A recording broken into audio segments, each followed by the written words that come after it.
கர்த்தரும் இரட்சகரும் மீட்பெருமாயிருக்கிற ஆண்டவர் இயேசு கிறிஸ்துவின் நாமத்தில் யாவருக்கும் அன்பின் வாழ்த்துக்கள். தேவன் தாமே ஒவ்வொருவரையும் இன்னும் மகிமையான காரியங்களை செய்து மகிமைப்படுத்துவாராக. இந்த நாளுக்குரிய வேத வசனம் சங்கீதம் 119 அதனுடைய 83வது வசனம்.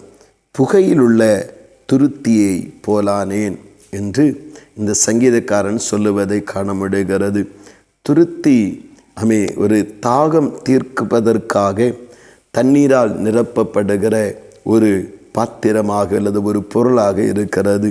அநேகருடைய தாகத்தை, அநேகருக்கு ஆசீர்வாதமாக, அநேகருடைய தாகத்தை தணிக்க வேண்டிய இந்த துருத்தி ஒரு உயர்ந்த அல்லது பாதுகாப்பான ஒரு இடத்திலே வைக்கப்பட்டிருக்க வேண்டும்.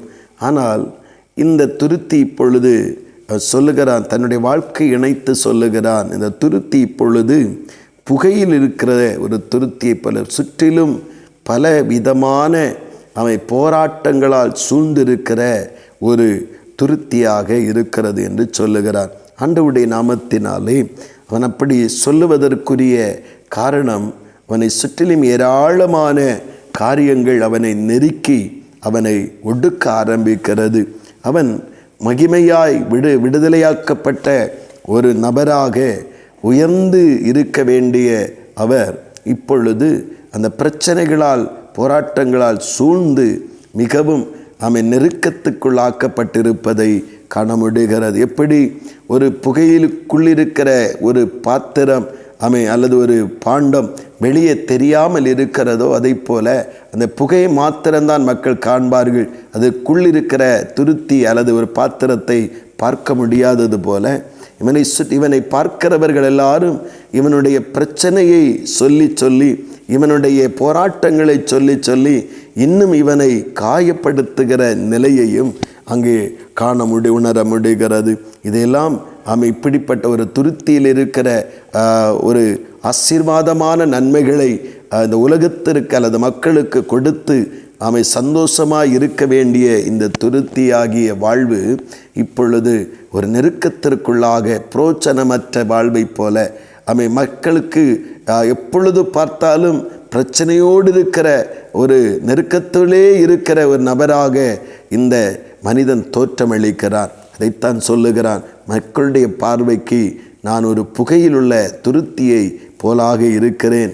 ஆண்டவருடைய வசனத்தின்படி எனக்கு ஸ்தோத்திரம், ஒரு விடுதலை வேண்டும்.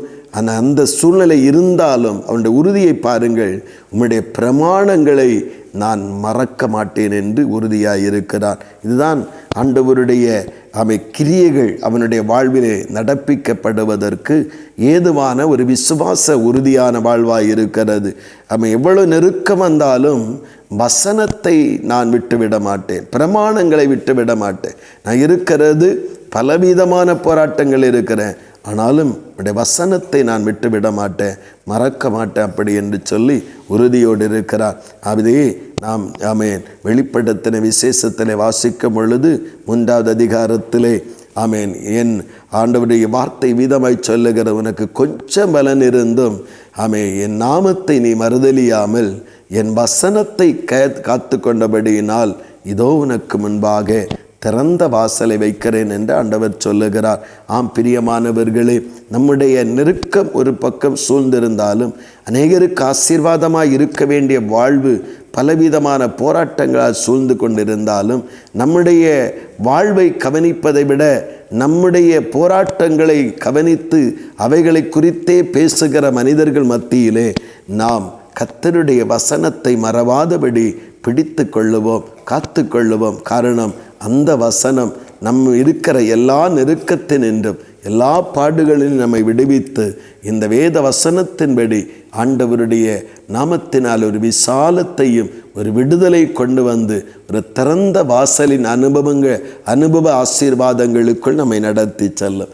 ஆண்டவருடைய பிரமாணங்களை எந்த சூழ்நிலைகளிலும் விட்டுவிடாதிருப்போம், அதை கை கொண்டு வாழ்வோம். கர்த்தர் அந்த பிரமாணத்தின்படியே எல்லா நெருக்கத்தினை நம்மை விடுதலையாக்கி விசாலத்தில் வைத்து மகிமைப்படுத்துவாராக. ஆமேன், ஆமேன். செபிப்போம். அன்பின் பரலோகத்தின் நல்ல ஆண்டவரே, நல்ல இந்த காலை நேரத்திற்காக மக்கள் ஸ்தோத்திரப்பா. ஆண்டவரே, அநேகருக்கு ஆசீர்வாதமாக இருக்க வேண்டிய இவர் தகப்பனே பிரச்சனைகளால் போராட்டங்களால் சூழ்ந்து ஆண்டவரே அதை சூழ்ந்திருக்கிறது மாத்திரமல்ல, இவரை பார்க்கிற ஜனங்கள் அவன் எப்படி அந்த பிரச்சனையை சமாளித்து எவ்வளவு வேதனைப்படுவான் என்பதை பரிதாபிக்கிறதை விட அவருடைய பிரச்சனைகளை சொல்லி சொல்லி பிரச்சனையை தான் ஜனங்கள் பார்க்கிறார்கள். ஆண்டவருடைய நாமத்தினாலே அவன் அந்த சூழ்நிலையில் வசனத்தை கை கொண்டிருந்தபடினாலே அவனை விடுவித்து உயர்த்துகிற தேவனாயிருந்தீர். ஆம், எங்கள் வாழ்க்கையிலும் எப்படிப்பட்ட நெருக்கங்கள் சூழ்ந்திருந்தாலும் உலகம் எங்களை ஒரு பிரச்சனைக்குரிய எப்பொழுது பார்த்தாலும் பிரச்சனை போராட்டம் என்று எங்களை பார்த்து கணித்தாலும் தகப்பனை வேத வசனத்தை விடாமல் நாங்கள் பற்றி கொள்ளும் பொழுது அந்த வேத வசனம் எல்லா நெருக்கத்தினின்றும் எல்லா அன்று சூழ்ந்திருக்கிற பயங்கரங்கள் நின்று விடுவித்து உயர்ந்த இடத்திலே கொண்டு வைக்குமே. அந்த வார்த்தைகளுக்காக அந்த வல்லமைக்காக ஸ்தோத்திரம். வார்த்தையின்படியே நடத்தும் கிருபை உண்டாகட்டும். இயேசு கிறிஸ்துவின் மூலம் செபிக்கிறோம் ஜீவனுள்ள நல்ல பிதாவே. ஆமீன், ஆமீன்.